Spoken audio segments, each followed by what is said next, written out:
श्री स्वामी समर्थ मित्रांनो, नमस्कार. माझ्या लाडक्या भगिनींनो आणि भावांनो, श्री स्वामी समर्थाच्या चरणी कोटी कोटी प्रणाम. आजचा विषय खूपच महत्त्वाचा आहे आणि प्रत्येक घराशी थेट जोडलेला आहे, म्हणून शेवटपर्यंत नक्की ऐका. कारण कदाचित तुम्ही नकळत अशी चूक करत असाल जी तुमच्या घरात अशांती आणते. आणि तुम्ही म्हणाल की देवघर म्हणजे देवाची पवित्र जागा, तिथे चूक कशी होईल? पण शास्त्र आणि वास्तू सांगतात की देवघरात ठेवलेले काही फोटो चुकीचे असतील तर त्यांचा परिणाम घराच्या वातावरणात होतो. मनात चिडचिड वाढते, घरात भांडणं होतात, पैसे टिकत नाही आणि आरोग्याच्या समस्या सुरू होतात. श्री स्वामी समर्थ नेहमी सांगतात, भक्ती करा पण शुद्ध भावनेने करा आणि योग्य पद्धतीने करा. म्हणून आज मी तुम्हाला अशा 10 गोष्टी सांगणार आहे की ज्या घरात कधीच ठेवू नयेत आणि त्यांचे सोपे उपायही सांगणार आहे. हे ऐकून तुम्ही लगेच तुमचे देवघर तपासाल आणि योग्य बदल कराल. चला मग सुरू करूया. सुरुवात करण्याआधी एक छोटी विनंती आहे. विषय जर तुम्हाला उपयोगी वाटला तर नक्की लाईक करा, शेअर करा आणि आपल्या चॅनलला सबस्क्राईब करायला विसरू नका. कारण अशा अनेक उपयुक्त गोष्टी आपण रोज घेऊन येतो. चला आता शांतपणे ऐका. पहिली गोष्ट म्हणजे फाटलेले किंवा अपूर्ण फोटो. माझ्या भगिनींनो, अनेक वेळा आपण जुने फोटो तसेच ठेवतो आणि कडेला फाटलेले असतात, रंग उडालेले असतात किंवा अर्धवट फोटो दिसतो. पण मनात वाटते की देव आहे म्हणून चालेल. पण शास्त्र सांगतात की देवाची प्रतिमा नेहमी पूर्ण आणि स्वच्छ असावी. अपूर्ण फोटो म्हणजे अपूर्ण ऊर्जा आणि त्यांचा परिणाम आपल्या आयुष्यावर होतो. घरात कामं अर्धवट राहतात, मुलांच्या अभ्यासात अडथळे येतात, नोकरी प्रगती होते नाही. हा उपाय खूप सोपा आहे. असे फोटो ताबडतोब काढून टाका. नवीन स्वच्छ आणि पूर्ण फोटो लावा आणि त्या दिवशी देवघर नीट साफ करून श्री स्वामी समर्थाचा नाम जप करा. मनामध्ये शांतता येईल. दुसरी गोष्ट म्हणजे प्राण्यांचा फोटो. काही जणांना सुंदर वाटतात म्हणून ते देवघरात पक्षी किंवा प्राण्यांचा फोटो ठेवतात. पण देवघर ही फक्त देवताची जागा आहे.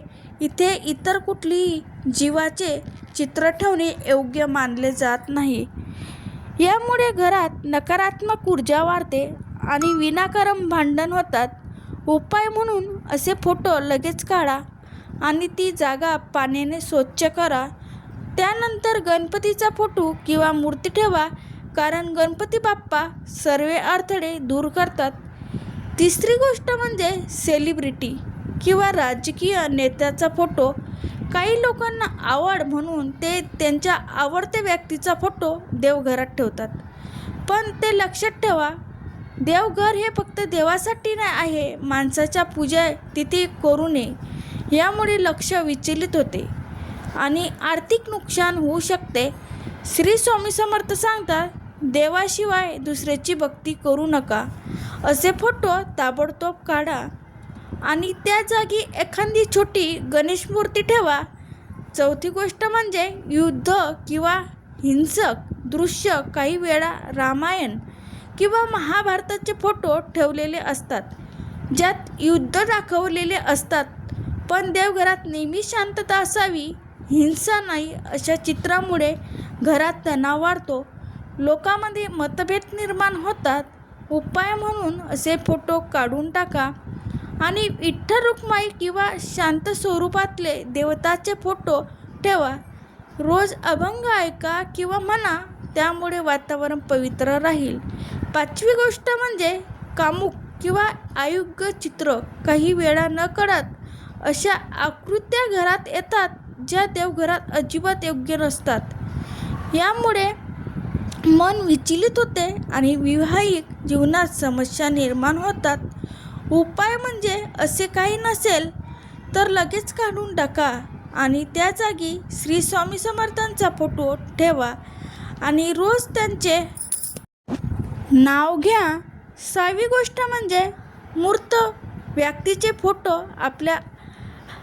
आपल्या आई वडिलांवर खूप प्रेम असतं म्हणून त्यांचे फोटो देवघरात ठेवतो. पण शास्त्र सांगतात देव आणि पितर यांची जागा वेगळी असावी.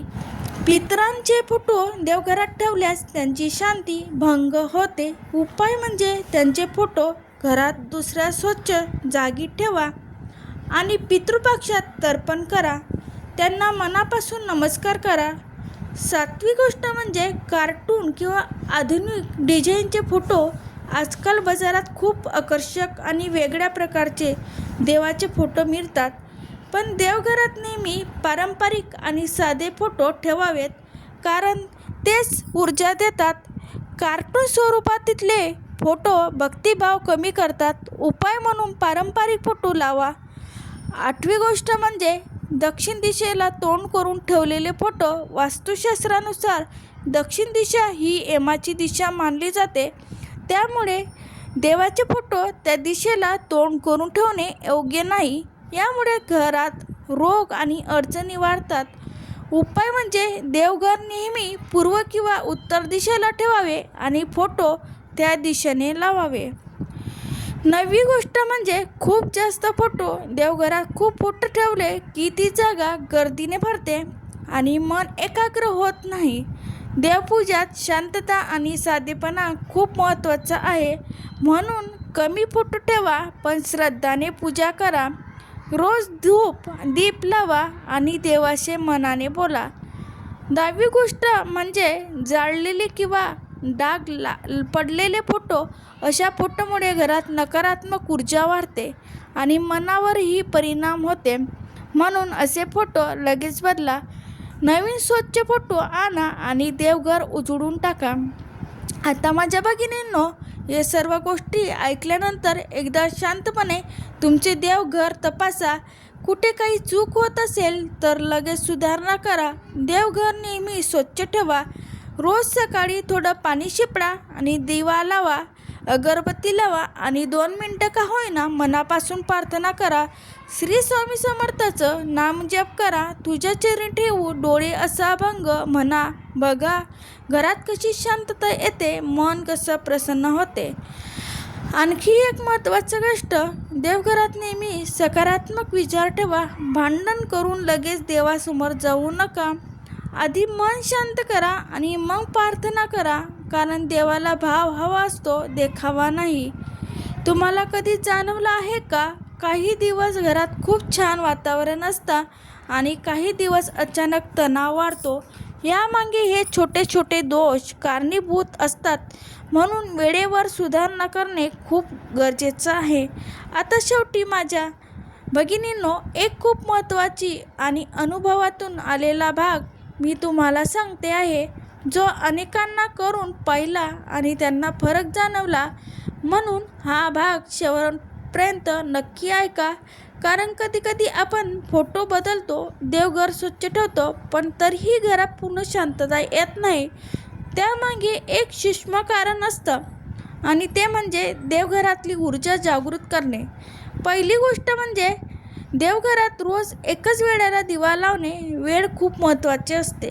सकाळी सूर्योदयाच्या वेळेला आणि संध्याकाळी सूर्यास्तानाच्या वेळेला दिवा लावला तर त्यावेळी वातावरणात नैसर्गिक सकारात्मक ऊर्जा वाढते आणि ती आपल्या देवघरात साठते. जर वेळ ठरवली नसेल तर ऊर्जा विस्कळीत होते. म्हणून शक्यतो एक वेळ ठरवा आणि त्या वेळेला दिवा लावा. दुसरी गोष्ट म्हणजे पाण्याचा एक छोटा तांब्या किंवा वाटी देवासमोर ठेवणे आणि दुसऱ्या दिवशी ते पाणी तुळशीला अर्पण करणे किंवा घराच्या उंबरठ्यावर टाकणे. हे पाणी दिवसभर देवघरातली ऊर्जा शोषून घेते आणि दुसऱ्या दिवशी ते पाणी घराच्या वातावरणाला शुद्ध करणे. हा उपाय खूप सोपा आहे पण परिणामकारक आहे. तिसरी गोष्ट म्हणजे आठवड्यातून एकदा देवघर पूर्णपणे स्वच्छ करणे. फक्त वरवर नाही तर फोटो मागे काढून पुसणे, मूर्ती स्वच्छ करणे आणि देवघराच्या कोपऱ्यातील धूळ साफ करणे.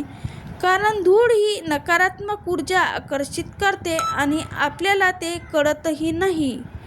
चौथी गोष्ट म्हणजे दर गुरुवारी किंवा सोमवारी थोडासा गंध आणि फूल अर्पण करणे. देवाला ताजेपणा आवडतो. कोमजलेली फुलं ठेवू नका, ते लगेच काढून टाका आणि ताजी फुलं ठेवा. यामुळे देवघरात प्रसन्न टिकून राहते. पाचवी गोष्ट म्हणजे देवघरात मोठ्याने भांडण करू नये. काही वेळात घरात तणाव असतो आणि आपण देवघरासमोर बोलायला लागतो, पण त्या जागेचा आदर करा. देवघरासमोर नेहमी शांतपणे आणि प्रेमाने बोला, त्यामुळे घरातली ऊर्जा बदलायला सुरुवात होते. सहावी गोष्ट म्हणजे आठवड्यातून एकदा नामस्मरण किंवा अभंग लावणे. तुम्ही स्वतः म्हणलात तरी चालेल किंवा मोबाईलवर हलकं भजन लावा. आवाज फार मोठा नसावा, पण सतत चालू राहिलं तर वातावरण खूप बदलणं, मन शांत होतं आणि घरात आनंदी लहर निर्माण होतात. सातवी गोष्ट म्हणजे देवघरात जास्त सजावट करण्यापेक्षा साधेपणा ठेवा. खूप लाईट्स किंवा चमकदार वस्तू लावल्याने लक्ष विचलित होते. देवघर म्हणजे शांत आणि साधं स्थान असावं, जे पाहिल्यावर मन आपोआप स्थिर होईल. आठवी गोष्ट म्हणजे देवघरात बसून 2 मिनिटं स्वतःशी संवाद साधा. फक्त मागू नका तर कृतज्ञता व्यक्त करा. आज जे आहे त्याबद्दल धन्यवाद घ्या.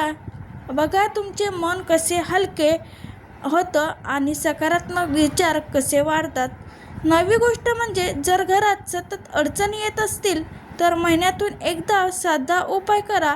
म्हणजे देवघरात थोडं गंगाजल शिपडा किंवा गोमूत्रांनी शुद्धीकरण करा आणि त्या दिवशी श्री स्वामी समर्थाचा जप 108 वेळा करा. यामुळे घरातल्या नकारात्मकता कमी होते. 10वी आणि शेवटची गोष्ट म्हणजे विश्वास आणि सातत्य हे सर्वात मोठं साधन आहे.